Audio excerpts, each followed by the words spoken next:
Hello बहादुर बच्चों। आज का हमारा सब टॉपिक बहुत ही प्रैक्टिकल है, बहुत ही इंटरेस्टेड है। तो आप देखिए, समझिए इसको गौर से। ये इलेक्ट्रिक फील्ड इधर जा रहा है, ठीक है ना। हमने एक डाइपोल, डाइपोल मतलब आप समझते हैं। डाइपोल मीन्स हमारा एक यहाँ पे नेगेटिव चार्ज है, तो यहाँ पे पॉजिटिव चार्ज है, और सेम मैग्नीट्यूड का, और कुछ डिस्टेंस है उसके बीच में, गैपिंग है। और हमने ये इलेक्ट्रिक फील्ड हम मान लेते हैं कि इलेक्ट्रिक फील्ड की डायरेक्शन है ये दो मार्कर, ठीक ना। हमने डाइपोल को ऐसे इसमें इलेक्ट्रिक फील्ड में लाकर रखा है ऐसे। तो कुछ होगा क्या कि या ऐसा ही डाइपोल रहेगा ये? नहीं। तो ये हमारा क्या हो जाएगा, ये रोटेट करना शुरू हो जाएगा। समझे ना इस पे? क्यों? क्योंकि यहाँ पे एक पॉजिटिव चार्ज है, तो यहाँ पे नेगेटिव चार्ज है। अब मैग्नीट्यूड सेम है, तो ये इसका नेचर क्या है कि इलेक्ट्रिक फील्ड के डायरेक्शन में जाना।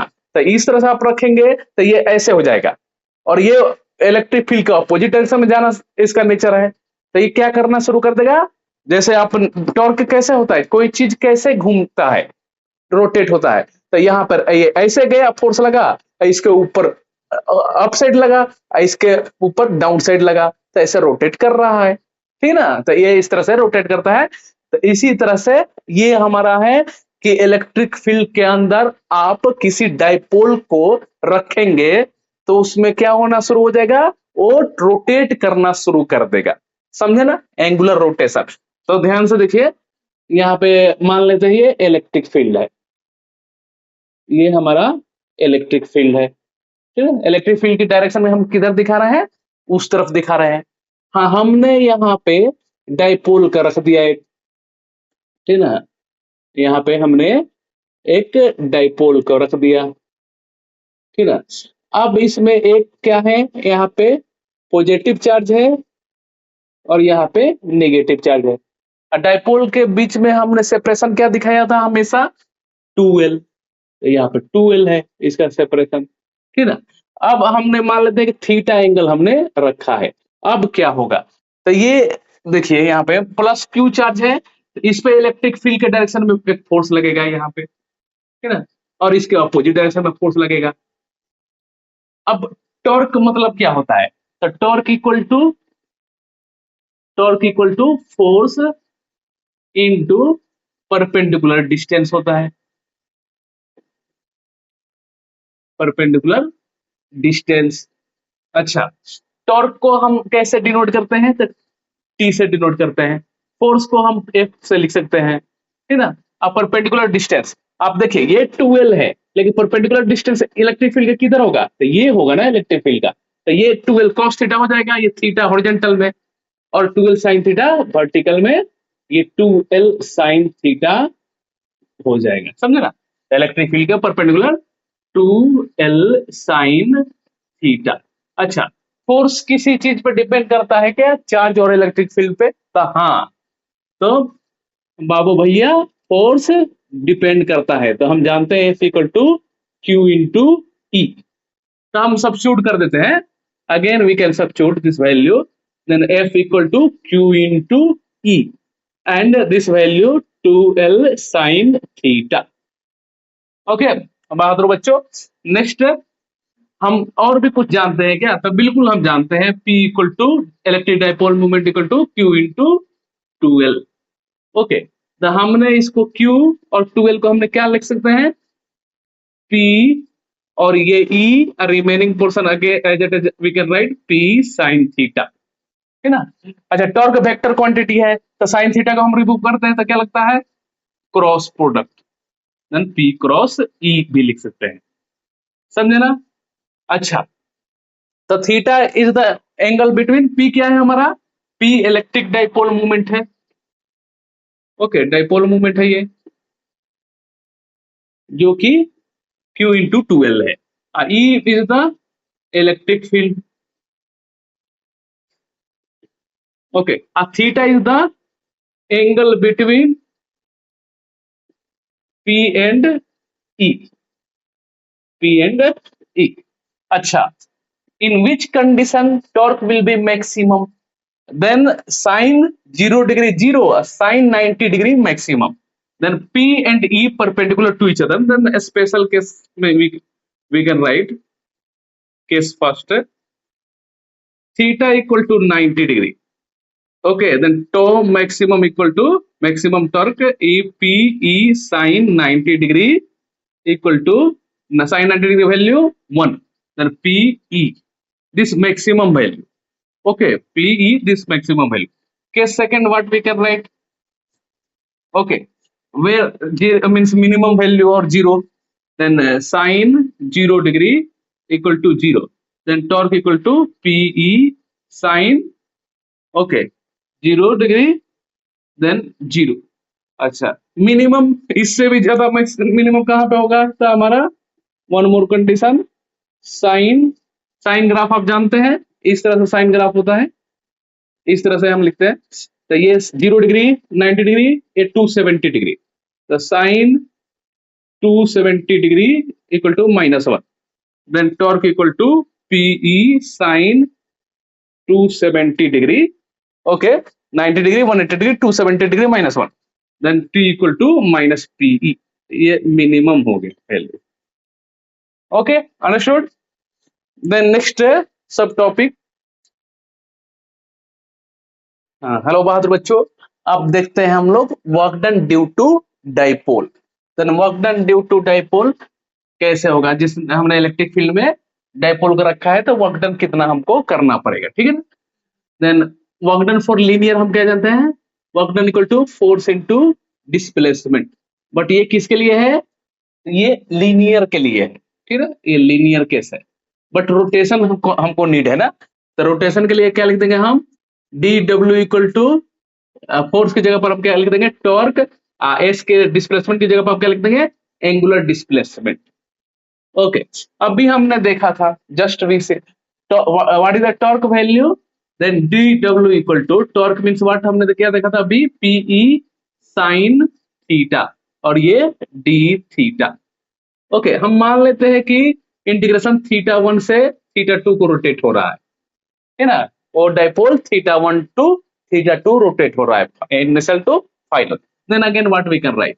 Then dw equal to, okay, here we can also write 0 to w.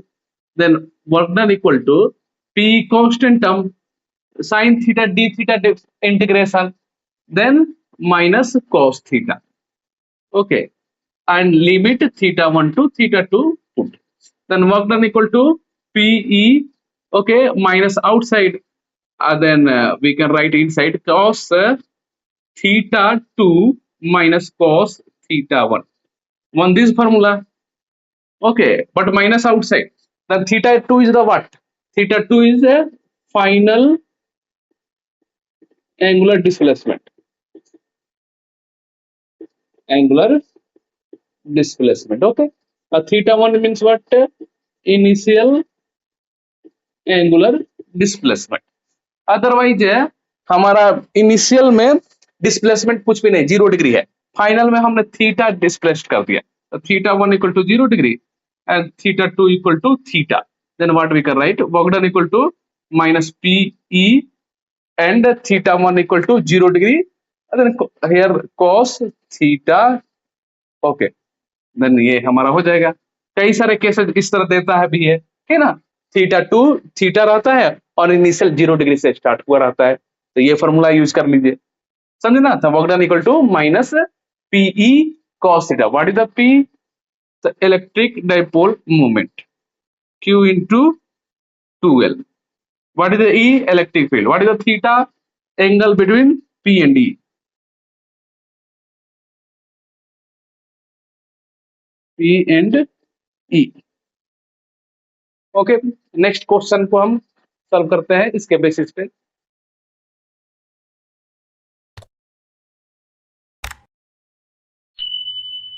बहादुर बच्चों, अब हम क्वेश्चन को सॉल्व करते हैं बहुत ही आसान तरीके से. देखिए इसमें क्या लिखा है? An electric dipole with dipole movement 4 into 10 पर -9 coulomb per meter. Then dipole movement P equal to, आप भी ऐसे लिखिए, given data P equal to 4 into 10 पर -9 कूलम मीटर. उसके बाद क्या लिखा है? Aligned at 30 degree with direction of uniform electric field. ये थीटा ही है 30 डिग्री. विथ इलेक्ट्रिक फील्ड दिया है, ठीक है ना, थीटा एक क्लियरली 30 डिग्री। इलेक्ट्रिक फील्ड क्या दे रखा है, इलेक्ट्रिक फील्ड दे रखा है हमको 5 into 10⁴ Newton per coulomb. Calculated magnitude of torque, torque पूछ रहा है आपसे। हम फॉर्मूला क्या जानते हैं, अभी हमने लिखा था torque equal to PE sine theta. Okay, theta means here, क्या लिख देंगे हम 30 डिग्री। अच्छा, अब वैल्यू सब्स्टिट्यूट कीजिए। पी मीन्स यह है हमारा 4 इंटू 10⁻⁹, ई मीन्स हमारा 5 इंटू 10⁴ है, एंड न्यूटन पर कूलम दिया है, वो भी कूलम मीटर में दिया है, ऐसा यूनिट में दिया है, तो हमको चेंज करने की जरूरत नहीं है, ठीक है ना, ऐसा यूनिट में ही है। साइन 30 डिग्री, तो साइन 30 डिग्री मीन्स 1/2। इसने इसको मारा, ठीक है ना, और यहाँ पे 2 5 जा 10 इंटू +4 अब -9, तो बाबू भैया कितना हो गया ये 10⁻⁵। ओके, और इसको हम क्या लिख सकते हैं, +1 - 5 10⁻⁴। और ऐसा यूनिट क्या होता है, ऐसा यूनिट टॉर्क का newton meter, force into distance. बहुत आसानी तरीके से हम कर लिए, ठीक, ये आंसर हो गया हमारा।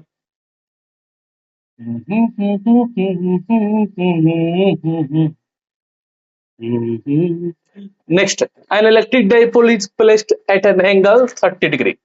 ओके, थीटा क्या दिया है 30 डिग्री।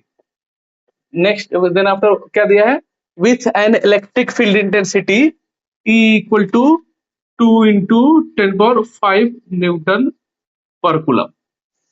देन आफ्टर क्या दिया हमको, बहादुर बच्चों देखिए क्या लिखा है, experience torque 4 newton meter, torque equal to 4 newton meter. हमसे क्या पूछ रहा है तब ये, आइए हमको दे रखा है 12 डिस्टेंस, डाइपोल लेंथ दिया है, तो 12 इक्वल टू 2 सेंटीमीटर है। सेंटीमीटर ऐसा यूनिट नहीं होता है, ये ध्यान रखना है, फिजिक्स में ऐसा यूनिट का बहुत रोल है, बहुत ही इंपॉर्टेंट रोल प्ले करता है ये। 2 इंटू 10⁻⁻² मीटर, क्या, उसके बाद क्या पूछ रहा है, हमारा फाइंड द इंटेंस, कहाँ पे पूछ रहा है हमसे, an electric dipole is placed at their dipole, okay, intensity experience torque 4 Newton meter and charge on the dipole, हमसे Q पूछ रहा है, Q। ओके, हम क्या करेंगे, फिर से फॉर्मूला हम लिखते हैं, then torque equal to PE sine theta. तब P का मतलब क्या लिख देंगे, torque equal to P means Q into 12, okay, and E sine theta. Sine theta में से यहाँ पे क्या है, ये कितना एंगल है 30 डिग्री। हमसे क्या पूछ रहा है, चार्ज पूछ रहा है, तो चार्ज को सब्जेक्ट बना दीजिए। Q इक्वल टू टॉर्क को कहाँ लेकर जाइए, ऊपर की तरफ लेकर जाइए, ऊपर में से आसमान में नहीं, ठीक है ना, ये यहीं पर लिखना है न्यूमिनेटर में। देन आफ्टर हम क्या लिख सकते हैं, 12 डाउन साइड में, और E हमारा डाउन साइड में साइन 30 डिग्री। अब सिर्फ क्या करना है प्यारे बच्चों, सिर्फ हमको वैल्यू सब्स्टिट्यूट करना है। तो टॉर्क का वैल्यू दिया है, दे रखा है 4 न्यूटन मीटर, कोई तकलीफ नहीं, कोई दिक्कत नहीं। एंड 12 हमको क्या दे रखा है, 2 इंटू 10⁻⁻², एंड E क्या दे रखा है 2 into 10⁵। Okay, and then after हमको साइन 30 डिग्री क्या दे रखा है 1/2, 2 ने 2 को मारा, ओके, इसने भी इसको मारा, देन आफ्टर क्या हो जाएगा हमारा 2 इंटू ये -5 प्लस -2 + 5, देन +3, अप साइड भेजिए इनको, नहीं तो बुरा मान जाएंगे, 10⁻⁻3। ये क्या है कूलम, अदरवाइज 2 माइक्रो मिली कूलम। बहुत आंसर सही है हमारा, समझ गए, बहुत आसानी तरीके से कर लेंगे। नेक्स्ट है, आप वीडियो को पॉज करके आप ट्राई कीजिए इसको, बहुत ही आसान है। फिजिक्स का न्यूमेरिकल बहुत ही आसान होता है, सिर्फ हमको गिवन डाटा का ध्यान रखना रहता है, ऐसा यूनिट का, और कौन सा सटीक फॉर्मूला लग रहा है। Next, electric dipole of dipole moment P is placed in uniform electric field, find out external work done to rotate। तो हमको ये क्लियरली पूछ दिया है, work done equal to P E minus P E हमने लिखा था उस समय कॉन्सेप्ट में cos theta 1 minus cos theta 2, है ना, ये इनिशियल है। हमेशा हम फाइनल माइनस इनिशियल लिख लेते हैं ना, लेकिन माइनस मैंने बाहर निकल लिया, इसीलिए इनिशियल माइनस फाइनल हम लिख रहे हैं, ठीक है। नहीं, हमारा यहाँ पे आप इनिशियल माइनस फाइनल लिख रहे हैं तो ऐसे ही लिखिए, माइनस लिखने के बाहर जरूरत नहीं है। पीई और cos theta 1 then cos 30 degree minus cos 60 degree, कोई आपको वैल्यू नहीं दे रखा है ना, तो ऐसे ही पूछ रहा है ये। तो पीई एंड उसके बाद cos 30 degree value √3/2, okay, sin 60 cos 30, अब माइनस इन बाबू भैया कल लिखिए 1/2। हम क्या कर सकते हैं, सिंप्लीफाई, मैथमेटिक्स में सिंप्लीफाई करना, देन 2 को बाहर लाइए, लिख सकते हैं ना, ये बुरा नहीं मानेंगे। और यहाँ पे √3 माइनस 1, तो ये हमारा आंसर हो गया, है ना। ये बहुत आसानी तरीके से हम लोग कर लिए, और इसको अगर समझ में नहीं आया तो फिर रिपीट करके देखिए।